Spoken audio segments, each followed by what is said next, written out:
Good afternoon and welcome. My name is Brad Trammell, and for the next 15 to 20 minutes, I will be your guide as I attempt to demystify one of the most often discussed and rarely understood individuals in the art world. His name, Stefan Simkowitz. Stefan can be many things. Among them, he can be rude. Stefan, do you have any comments about the high end of the... I think you've covered this ground. I think it's a very obvious conversation, and I think we've sort of covered it. I think we can move on. Okay. He can be funny. Look at that. Who wouldn't love a body like this? Crazy, man. Built like a fucking bull, my friend. Strong. And sensitive at the same time. Pompous. Mantra, I always say it. I say the periphery is the new center in a networked environment.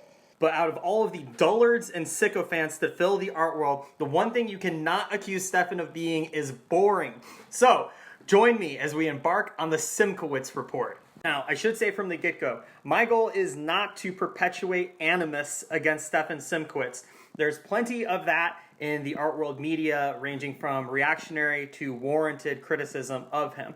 My goal in this video series is to try to figure out why, to try to connect some dots, to try to understand why he is a reviled figure among artists and dealers and institutions. I think a lot of people, even people who might have a limited understanding of what his business practices are, justify their hatred of Stefan's business practices by pointing to the worst aspects of his personality, which he makes abundantly clear all the time. Now, I can kind of understand why people have this misconception of him, because in many cases, Stefan's rhetoric does perfectly overlap with his business interests, but in a lot of cases, it doesn't. And it's in these cases where Stefan becomes his own worst enemy. So before getting to his personality, let's look at what the Stefan Simkowitz business model actually is. The most common criticism you'll hear regarding Stefan's business model is that he's running a pyramid scheme. Okay, so what's a pyramid scheme? According to Wikipedia, a pyramid scheme is a business model that recruits members via a promise of payments for enrolling others into the scheme. As recruiting multiplies, recruiting quickly becomes more difficult. And the difference here between a Ponzi scheme is that members of a pyramid scheme are aware of their role as active promoters within it. Equipped with this technical knowledge of how a pyramid scheme works, you're probably wondering, okay, but how does a gallery build an artist's market? And I would show you, but it would require hours of difficult mapping and simulations.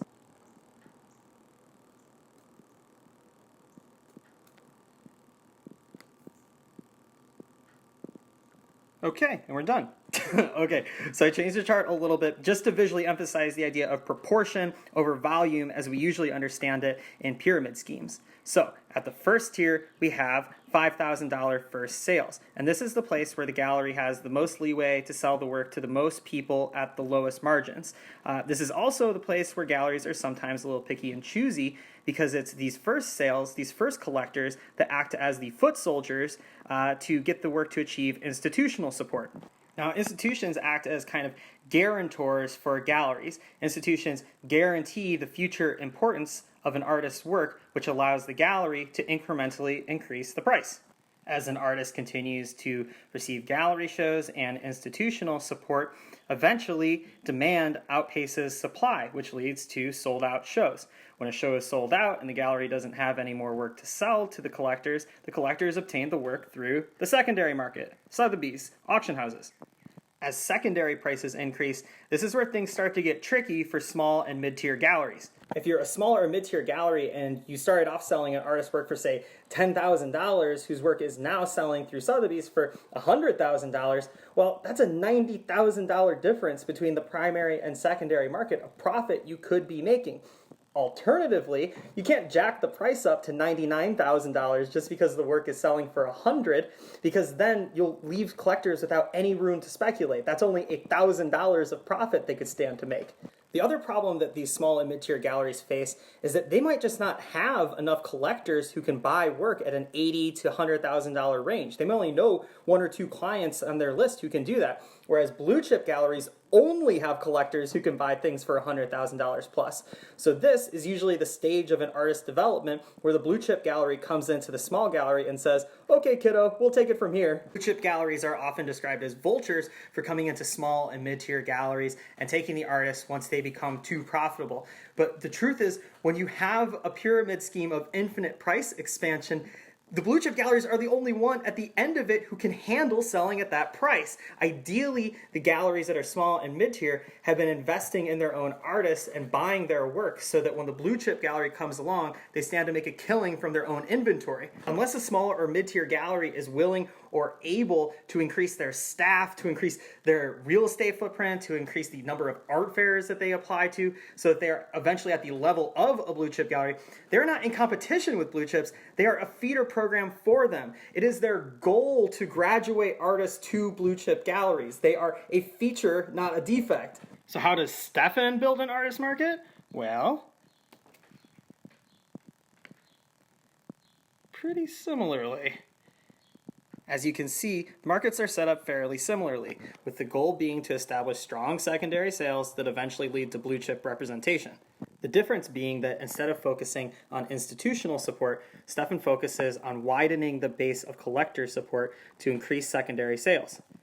If you can sell to more people, you can sell more shows out. If you can sell more shows out, you can increase secondary sales. If you can increase secondary sales, you can increase the likelihood that artists will be picked up by a blue chip gallery. If galleries believe in placing the work with the right collector, then Stefan believes in selling the most work to the most collectors. It's with this business tweak in mind that you can understand why Stefan is on the constant PR offensive to search for new collectors that haven't necessarily been vetted by the art world's processes. In Berlin with me, because I need to expand the gallery networks. Collectors to engage directly with artists, and dealers, of course, outside of the traditional elite system, whereby if you were a plumber walking into Steve Lazaridis' gallery, he would have treated you just the same as if you were on the board of the Museum of Modern Art.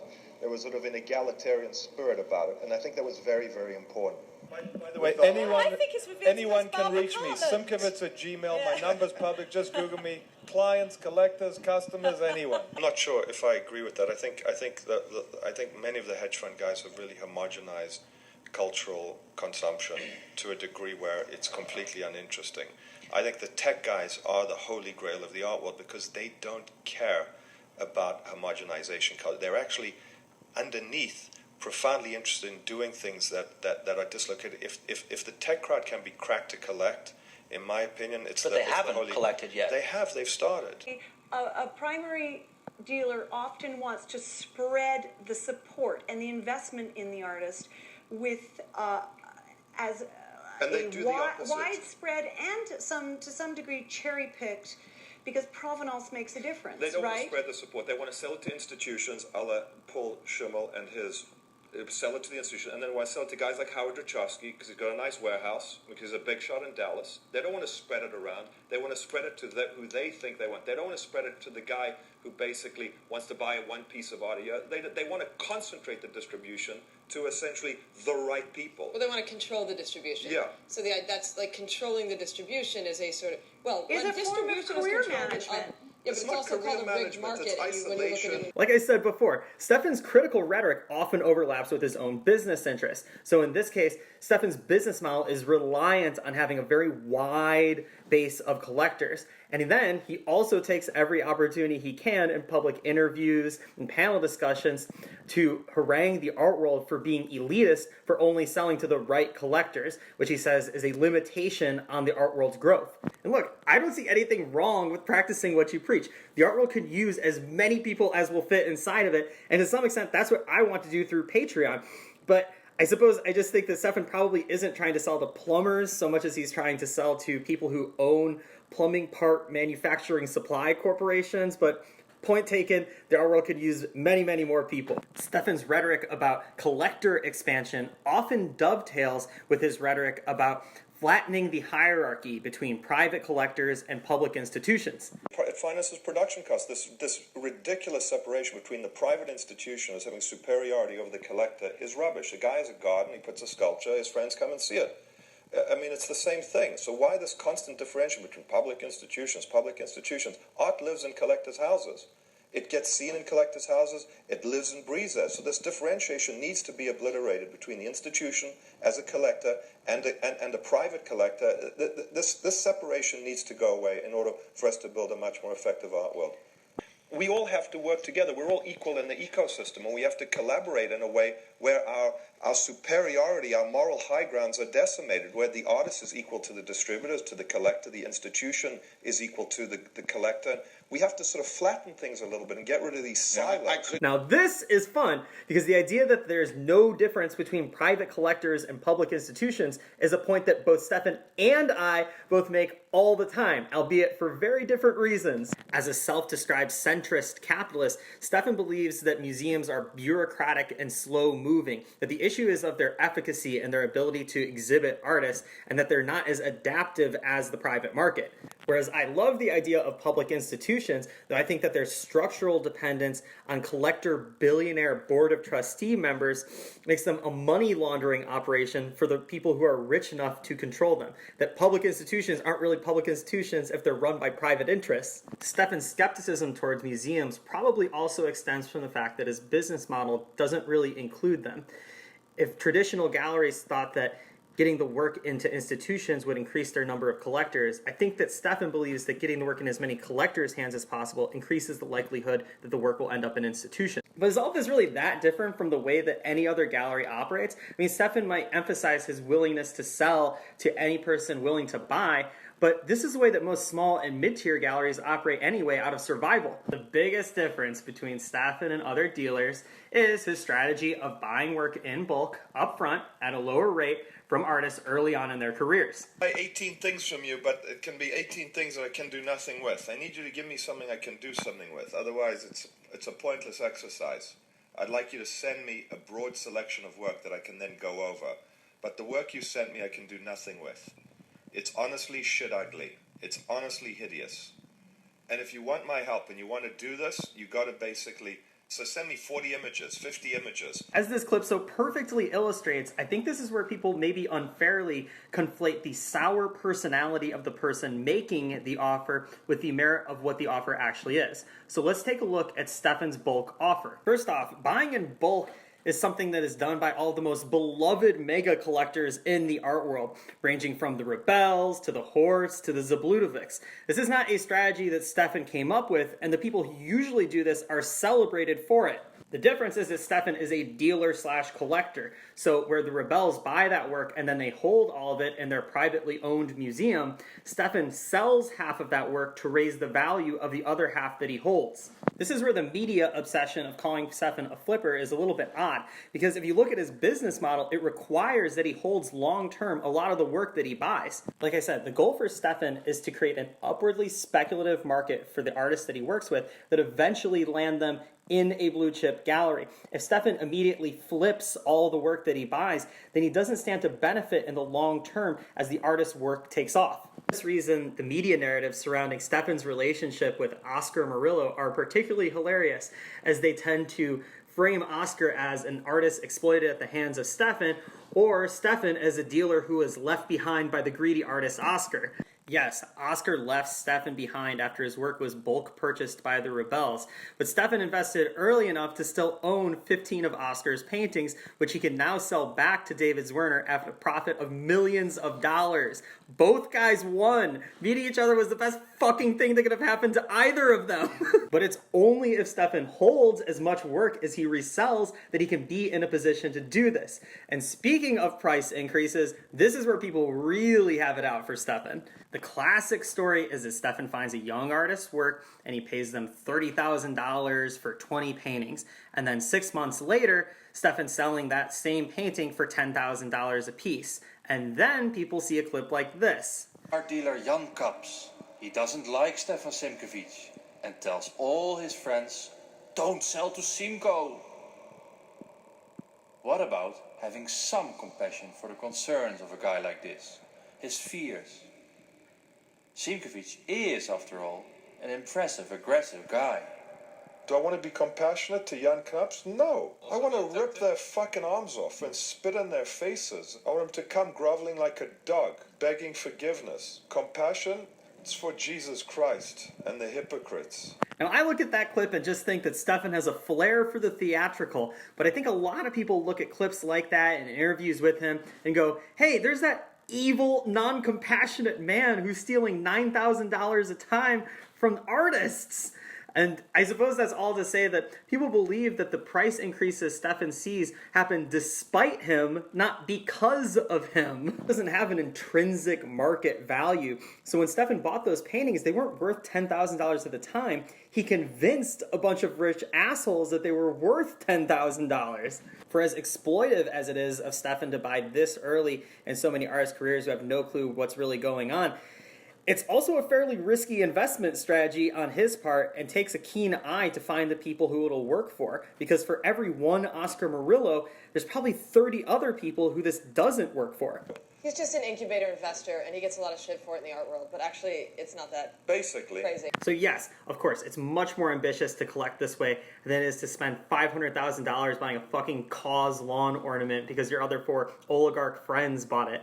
But it's also worth mentioning that the only person who can go to the casino and put one number down on the roulette table at a time is an immensely wealthy person, and that Stefan's collecting style is informed by his inherited wealth as much as anything else. Here's the last point that I want to make about Stefan's upfront bulk sales strategy. And if you want to judge this strategy as exploitive, feel free to do so. You'd be totally right. But please do so not because of Stefan's personality, but in comparison to Gallery's no guarantee sales strategy, and you tell me which one you think is more exploitive. So here's Stefan's offer. He's going to pay you $30,000 for 20 paintings out of your studio. The payment is guaranteed up front, regardless of his ability to resell the work. Here's the gallery's offer. It's the same 20 paintings out of your studio, but they're going to price it at $4,500. That would equal $90,000 total, but you have to split that 50-50. So the most you could make is $45,000, and there is no guarantee of sales. If the show doesn't sell, the artist gets nothing. So if Stefan's offer is to pay you $30,000 up front, that means that you need to sell 14 of the 20 pieces through the gallery at $4,500 each. So once you split it 50-50, you're matching Stefan's offer. I mentioned this to show that not only is a guaranteed offer usually a smarter business decision for artists, it's also a more ethical way of dealing with artists. For gallery shows, artists are responsible for 100% of the work made, but share the risk of sales 50% in a process that they have nothing to do with. The fact that an artist can work for a year on an exhibition, that a gallery can pay them nothing in a production budget, that the work can then go unsold and an artist can walk away from it with absolutely nothing is definition exploitation. As an artist, sharing the precarity of sales with people whose job is to make sales, and afterwards you're not even allowed to resell the work anywhere else, is a ruse designed to get you to work for free. Stefan is aware of this fact, but as you'll see, he describes it in a very MBA business school type way. In my space is coming up with an identity in the middle that can rectify the structural imbalances and overproduction of cultural product financed by student debt, and the overinvestment in retail distribution space in the gallery system and in the institutional system. And I'll explain it to you very simply. Galleries do not buy inventory. They have no long-term vested interest in the underlying cultural asset that they represent. They need to sell the asset to pay for the overhead. So what they've done, they've taken this excess working capital and they have invested in an expansion of retail square footage into the investment in going to art fairs and taking ads on art magazines. Translate this into English, Stefan is saying that there are more people entering the job market in the art world than ever before, all financed by student loans. To be precise, there are 80,000 people graduating with BFAs and 10,000 people graduating with MFAs every year in America alone. Galleries are aware that there are significantly more artists than there are exhibition opportunities available, which in turn drives the negotiating power of artists down.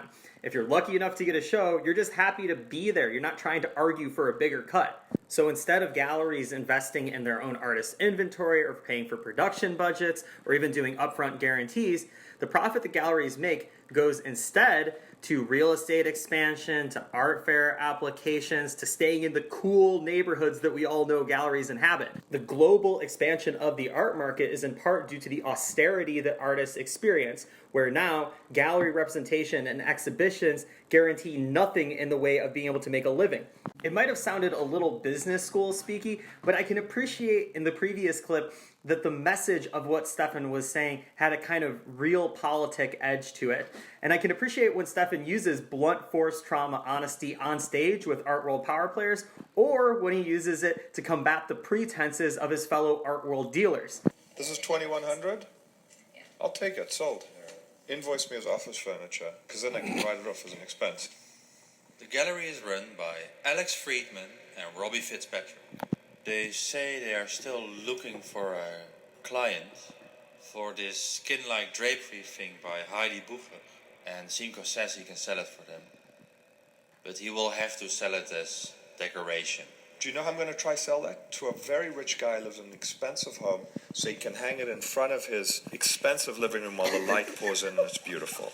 Every gallery, no matter how ethically good the work that they show is, knows that they must sell that work to somebody who is criminally wealthy. Every gallery is aware of this contradiction until bit by bit, art fair by art fair, you scrub your mind of your complacency in helping the rich have a philanthropic moral alibi. To the extent you can, you turn your attention away from the dumb, materialistic, wealthy collectors you have to deal with, and publicly you become an evangelist for your artists. It's not about the collectors, it's about the work. I hope that they would watch this DVD and study her work and realize how important she is within the context of Swiss art, within the context of LA art, and that's what we want to have the work. I mean, no, it doesn't go as a decorative object. It's someone who understands the history of art and a real collector. I know no one who will watch the DVD and then buy that. No one. And I'd sell a lot of art.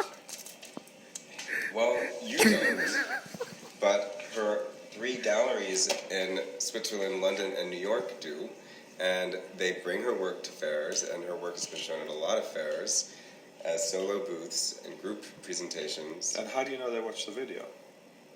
I don't know if they watch the video, Exactly. but I would hope that they, I would assume they do. Hope because- springs eternal. Okay, well... You're not helping the criminally rich get tax breaks, you're helping artists who are the voice of their generation. You're not selling the criminally rich any old consumer goods sports car that they can put in their storage facility. You're selling them an artwork of immense cultural importance that they can also put in their storage facility. As a dealer, you have to convince yourself that although art exists in a market like houses or stocks or sports cars, that art has an intrinsic metaphysical value that separates it from all those other consumer goods. Because as a dealer, you're only as noble as the art you sell. And this is not to say that art can't have immense cultural value and that it can't be meaningful to other artists and viewers, but that art lives a double life, that there is a purpose that art has an intention, and then there is a real life that art lives amongst those who buy it, and that these two things coexist. But this is at the heart of most art dealers' sense of denial and cognitive dissonance.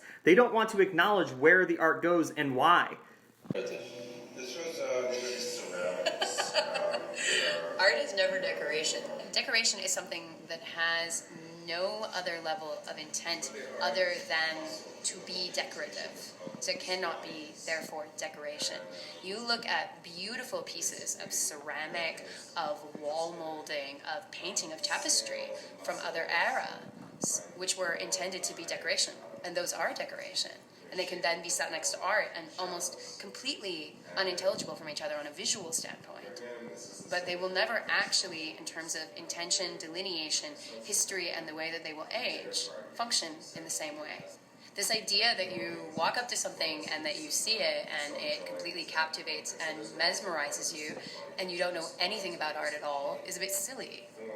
It has nothing to do with whether or not the artwork does or doesn't demonstrate or display that. I mean, it's also very different from conceptualism, which is entirely out of a base of a theoretical.